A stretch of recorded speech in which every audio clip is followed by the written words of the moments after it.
Yes, so I am a resident of Tampa, Florida, so John, I'm either going to be moving to Denver or I'm going to be waiting for my beachfront land to come to me.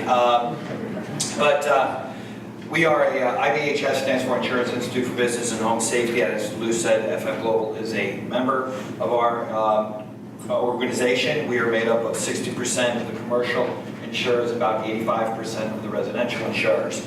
Our goal is to build stronger, safer communities that can be more resilient against natural disasters. And we're here to really try to stop the cycle of destruction. As Lisa said earlier, some of the companies come back and they build the same way. So that's what we're trying to stop. And I'm going to speak a little bit today about the Fortify program, which is a Code Plus type of program. We have been working with Rhode Island for about a year or so now, and I believe that Rhode Island and Newport is really a model for community resiliency, and we'd like to see them as a beachhead. You guys are much more advanced than a lot of other states, and you have an advantage because of your size and because it's everyone knows everybody, it seems. So that's a great way to get things done. So we've been working with the CMRC, and our residential side of our program has worked with Rover and state officials. And back in November, we trained about 60 plus building inspectors and officials. And what we're looking to do is, well, in February, we're going to be training about another 90 inspectors and potential evaluators. And what we want to do is create an infrastructure for the commercial side and the business side. So I'm going to talk a little bit about that. So let me just kind of jump into things a little bit.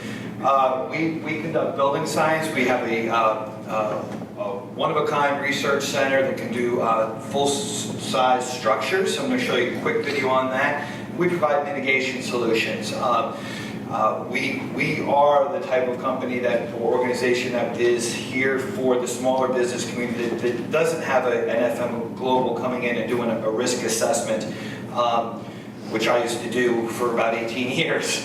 So we're here to help the smaller to mid-sized type of businesses and provide them with mitigation tools. We have folks who work with state and federal government, and we're speaking with the White House and trying to improve public policy and to raise awareness and create those public-private partnerships that are ever so important. And today I'm really here to talk about the voluntary standards and guidelines that we have. So as I said, we have a one-of-a-kind research facility that can do hurricane, wildfire, hail, water intrusion, and at a full...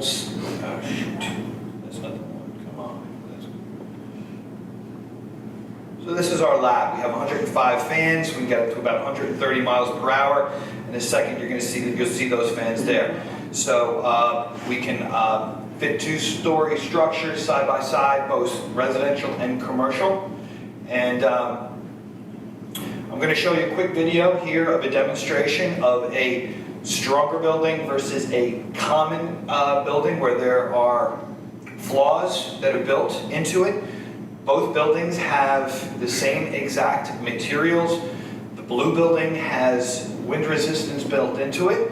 FM Global worked with us on that, and we have FM approved products on the roof. And I'm not just saying, and I'm not giving shameless marketing stuff, but I am a believer of FM approved products as well as other approved products because they test the performance of the systems, and they do it in a system-based way. And that's very important. So I want you to pay attention to a couple of things. On the yellow building, you see the flashing start to peel back a little bit already. You'll see the commercial door. You're going to see some surprising things with some other things that I won't tell you about. But the important part, again, is about the installation, the proper installation of these things. So let me just jump into this. And protecting your building envelope is really what it's all about.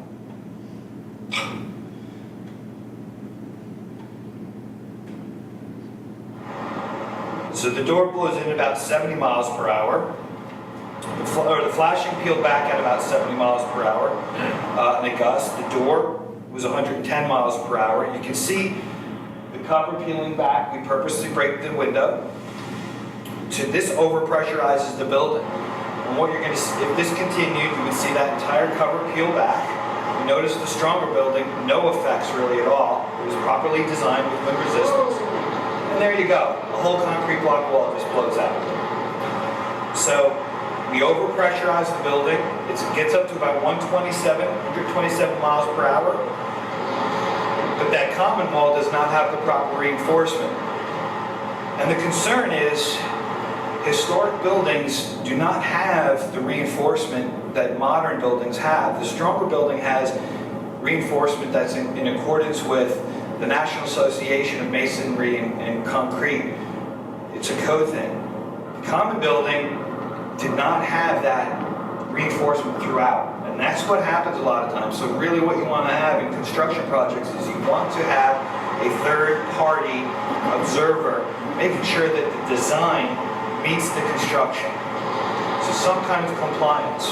It was amazing when I saw that happen. I was like, I don't know, the wall's really going to blow out? Sure enough, it lifted up the roof because there wasn't enough connections between the wall and they call it the upper bond beam. Pretty compelling evidence. If you want to see some really interesting and cool videos, go to our website at disastersafety.org for more of that. So the result is a total loss versus an inconvenience of about $4,600. And that's because we purposely broke the window. So this does not include business interruption, which is a huge part of not only insurance, but your business operations and income. The cost difference between the two buildings was about 5%. That's less than the sales tax in a lot of communities. So resilient construction is affordable, and it's economical, and it's worth it. So I'm going to tell you, well, the video is going to tell you a little bit about fortified commercial. This is actually fortified home, but I want you to understand that a lot of the construction in Newport mimics residential construction. So the commercial, there's a lot of this that applies to residential in the sense of the materials that you'll hear about. You hear about some nails and you hear about some tape. But also, it's a three-tiered system, bronze, silver, and gold. So the concept of fortified home matches fortified commercial, which is brand new, which we are, again, trying to create the infrastructure here in Rhode Island to put forth. So let me see if I can get it on the first shot. Will the sound work on this? Okay. It's not working.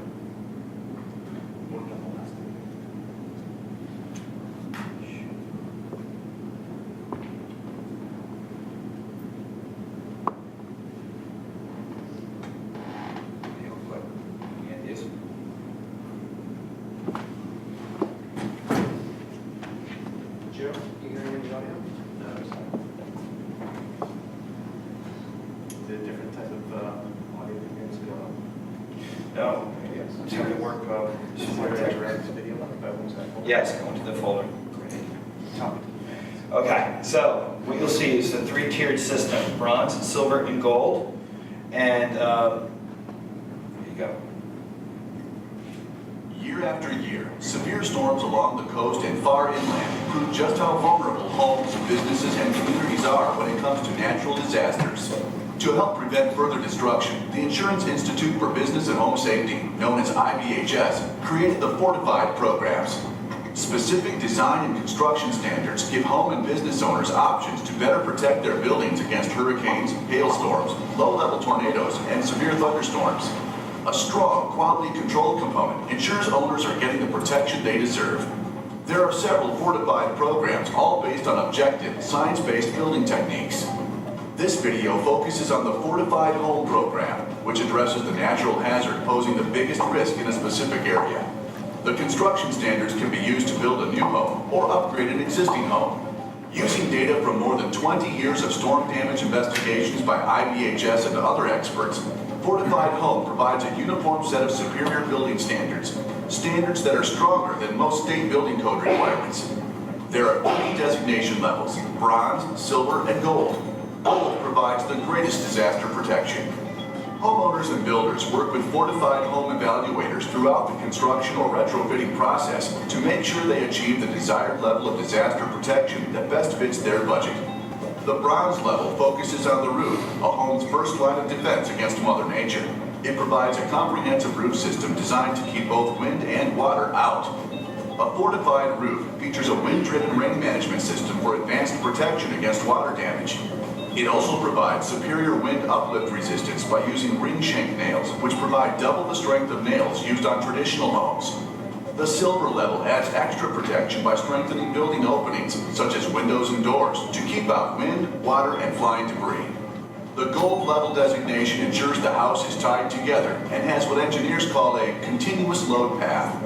This means the roof is tied to the walls are tied to the floors, and the house is tied to the foundation. The continuous load path helps the home to stand strong when high winds try to tear it apart. The designation levels build on each other. For example, a homeowner going for a gold designation will also get the protection of the bronze and silver levels. Once all upgrades are complete and critical construction details are verified by a certified third-party evaluator, the homeowner receives an official Fortified Home Certificate with a unique IBHS designation number. Fortified Home provides cost-effective, consistent, and defined structural upgrades. These science-based construction practices reduce the risk of damage from extreme weather events and deliver meaningful value to homeowners. That is why Fortified has been endorsed by local, state, and federal government agencies and is being adopted by builders and contractors at all price points. Fortified works. It truly is the national standard for resilient construction.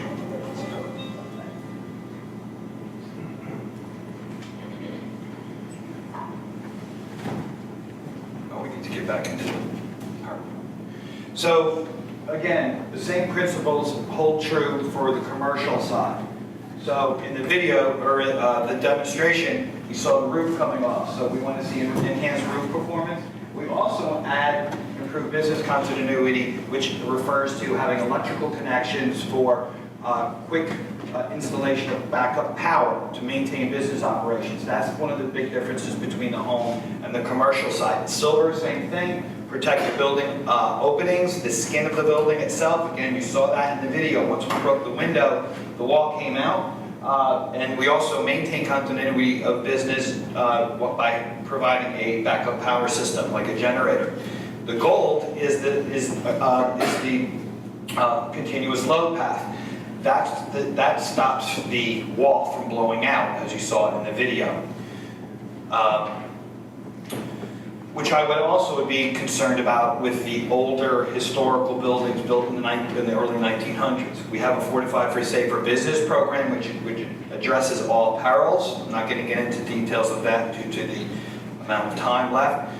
So if you have to focus on key components of the building, look at the skin of the building, the roof, the walls, doors, rooftop equipment is a big thing too. It doesn't cost very much money to put some straps and cables on and connect it to the structural part of the building.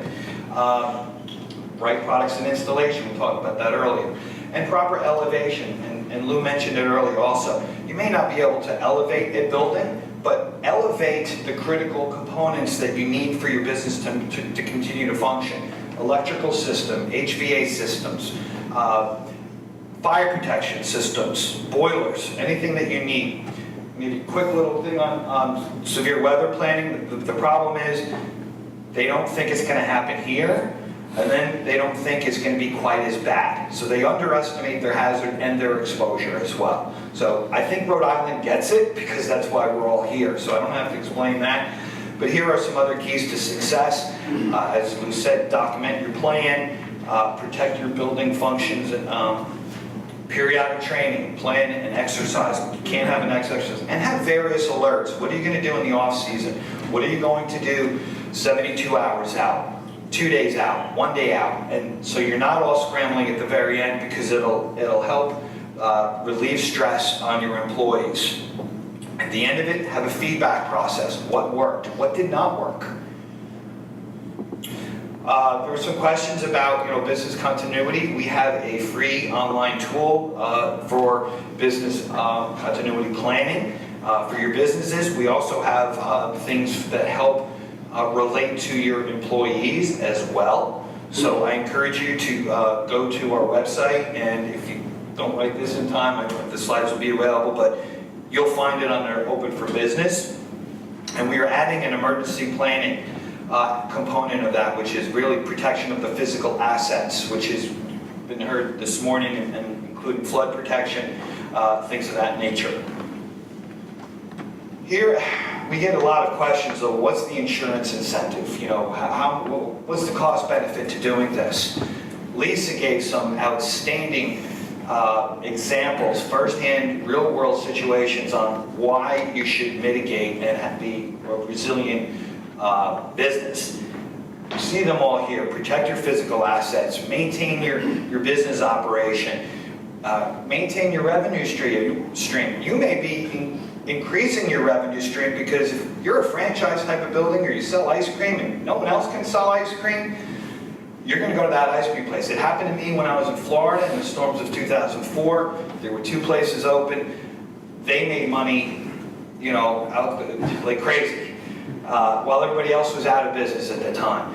1 out of 4 small businesses don't actually recover after this too. So a check from an insurance company really doesn't always cover all the benefits of being a resilient community.